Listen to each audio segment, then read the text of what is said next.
Akshit?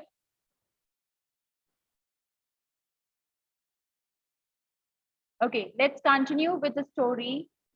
Discovery Tut, the saga continues. Now, till now, we have read about Tutankhamun. He was a great pharaoh ruler who died at a very early age. To unreveal the mystery of his death, archaeologists and historians they'd shown a lot of interest in the history of Tutankhamun. Tutankhamun's dead body was taken out of his grave first in the year 1922 by Howard Carter, and then again in the century 2020. 2012, it was 2002.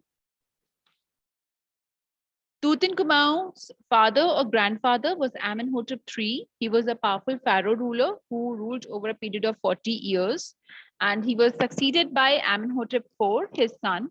Amenhotep IV's reign was a very weird one, a very strange one. He made different changes in his empire, changing his capital from Thebes to the new city of Akhenaten, and further he attacked Amen and smashed his images and closed his temples. So there were several things which happened out of the way in the reign of Amenhotep IV.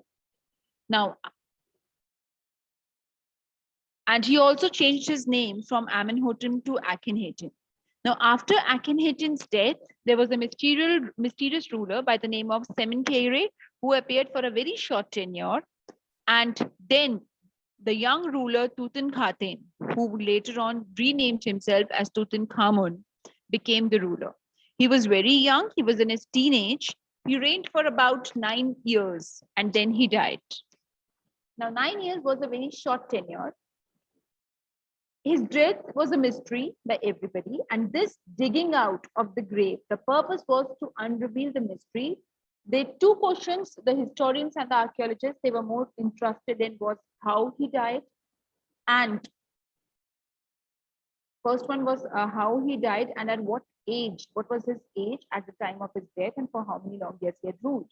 So it is mentioned somewhere that he has ruled for almost for 9 years, but they want to know the exact period and everything, right? So regardless of his fame and speculations about his fate, Tut is one mummy among many in Egypt, which were taken out of the graves. The Egyptian Mummy Project began an inventory in late 2003 and has recorded almost 600 so far and is still counting. So this was the first mummy. King Tut was the first mummy to be scanned in death as in life, moving really ahead of his countrymen. There's so many mummies taken out of the graves in Egypt, but we all know Egypt is much related to the history. We get a lot of traces of history of the ancient period from Egypt, whether it's about digging of archaeological sites, whether about evidences, metals and minerals found of the ancient times, utensils, and there's so many things, so many traces we have found related to history, and there's so many new discoveries that were made. So Egypt is working a lot in this direction, and we find historians and archaeologists taking a lot of interest in this way. So a lot many mummies were taken out, but King Tutankhamun's dead body was the first one which had to undergo a lot of X-rays and CT scanning to unreveal the mystery of his death. Right? Okay. So we are continuing after this.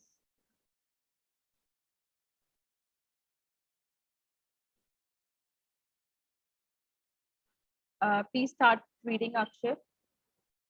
The CT scan. Yeah. The CT scan machine scanned the body by creating 1,700 digital X-rays in cross sections. Tut's head was scanned in 0.62 millimeter slits to record the tiny details.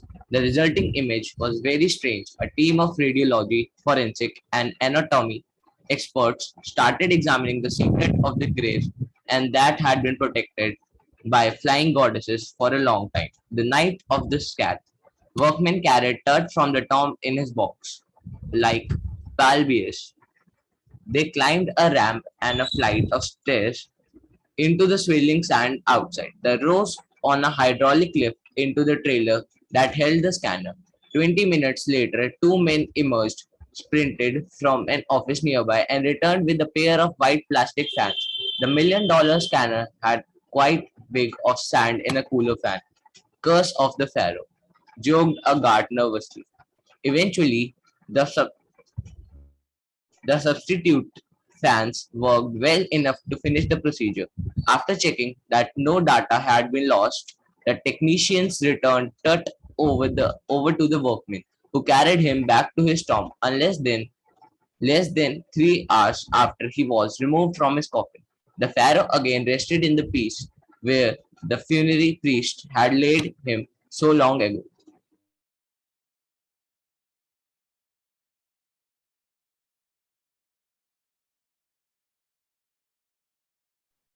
I'll just a second, please. Akshat, continue reading the. Just a minute. Akshat, continue reading the explanation, please. During the night, workmen climbed up on the ramp and the flight of stairs. Excuse me, ma'am.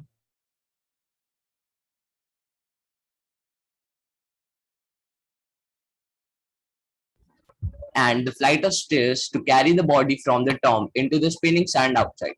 They rose the body onto a hydraulic lift, then into a trailer where the scanner was kept. After, after 20 minutes, two men ran towards the office nearby to bring two fans. The scanner was not working as the sand had entered a cooler fan. The guard joked that it was because of the curse of the pharaoh because they had removed his body. Once the fan worked, the the procedure was finished. The data was checked in the case of any losses, and then technicians returned the body to the pallbearers who carried him back to his tomb. In less than 3 hours, he was resting at the same place where the priest had laid him many years ago. Back in the trailer, a technician pulled up astonishing image of Tut on a computer screen. A grey head took shape from a scattering of pixels, and the technician spun and tilted it in every direction. Neck vertebrae appeared as clearly as in the anatomy class. Other image revealed a hand, several views of the ribcage, and a transection of the skull. Now, but for the now, the pressure was off. Sitting back in his chair, Zahiawa smiled, visibly revealed that nothing had gone seriously wrong. I didn't sleep last night for the not for a second, he said. I was so worried, but now I think I will go and sleep. Now, during the night, workmen climbed up on the ramp. So, actually, the archaeologists, the historians, all the people who were involved in this project, they were really very scared. First thing, somewhere, obviously, there was the belief, there is a belief still, we believe that we should not disturb the dead ones, right? Disturbing dead ones after death, I mean, dead ones were disturbing that they were taking them out of the grave. There were so many myths related to it. They would bring curse. There were so many things. So a lot of pressure was upon it. So the workmen, they were scared, and the task was not that easy.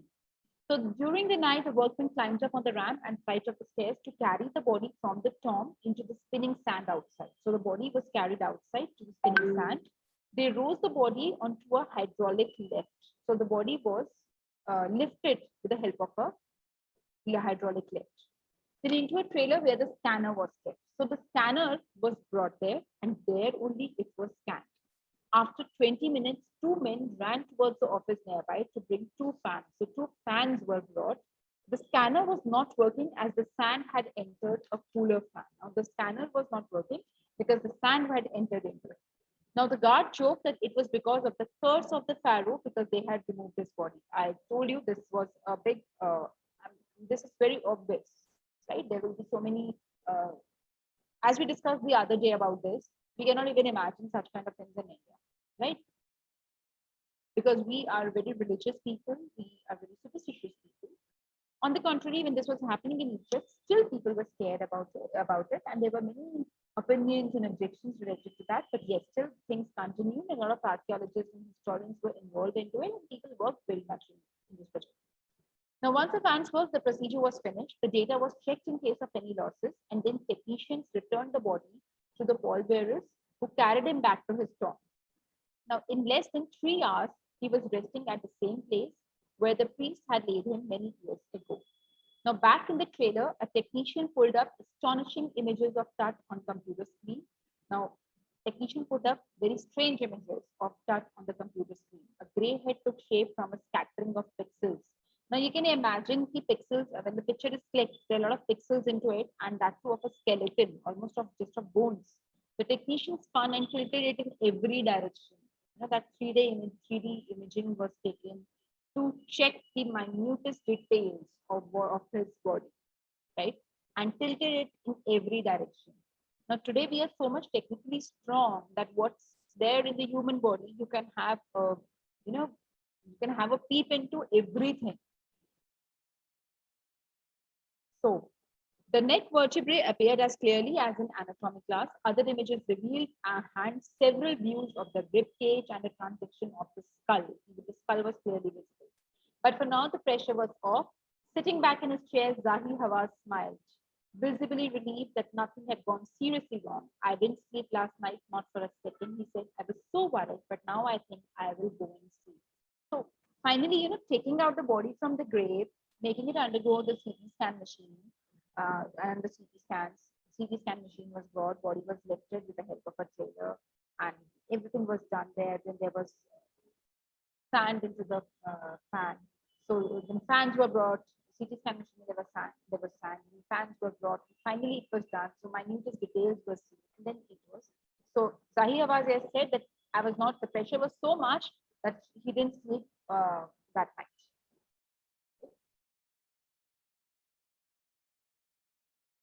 Okay, please continue further. By the time we left the trailer. By the time we left the trailer, descending metal stairs to the sandy ground, the wind had stopped. The winter air lay cool and still, like death itself. In this valley of the departed, just above the entrance to Touchstone. Okay.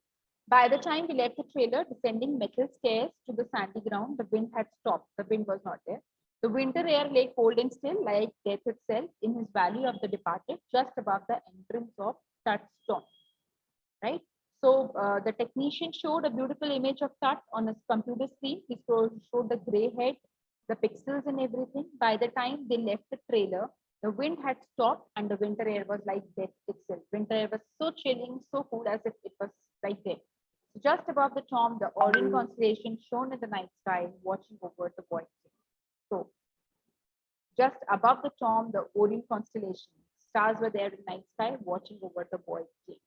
So, the boy king was perhaps watched over by the Almighty. So, here we end up the chapter. Now, throughout the chapter, what we have learned, we can say that it's all about the archaeologists who did put in a lot of efforts. The project of taking out Tutankhamun's dead body and putting it under examination, X-rays and CT scans were done, and trying to unfold the mystery of his death. Right? In order to achieve that, a lot of effort was put in. Whether it was earlier by Howard Carter or afterwards it was there. This was not an easy task, right? And why Tutankhamun's one was this was the most discussed one is because several dead bodies have been taken out in Egypt from the graves for unraveling the historical events. But Tut's one was the first one which had to undergo such examination, right? So we found that Tutankhamun, he died at an early age, and moreover, yes, how can we forget that a lot of treasury was added to a lot of jewels were added to the national treasury, we would say, by taking out the grave of Tutankhamun, because he was a great pharaoh ruler. He belonged to the royal clan, and as per the Egyptian belief, a lot of not only food items, clothing, linen, weapons, or utensils were buried along with the dead body. Even the precious gems, we have read all that: armors, bracelets, store rings. There's so much in shields. The coffin itself was made of gold, right? So that much treasury was accumulated by the government, right? So with this, we end up with this chapter. To give a pause here.